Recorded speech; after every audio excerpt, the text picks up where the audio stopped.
আসসালামু আলাইকুম রহমতুল্লাহ ওবরকাতু। আমি আজকে রাসূল সাল্লাল্লাহু আলাইহি ওয়াসাল্লামের ক্ষমা ও মহানুভবতা নিয়ে কিছু কথা আপনাদের সামনে উপস্থাপন করতে চাই।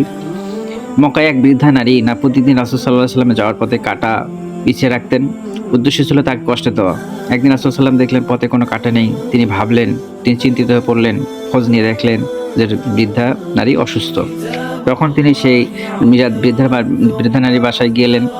তাকে নিজের নিজে সেবা যত্ন করে তাকে সুস্থতা করে তুললেন।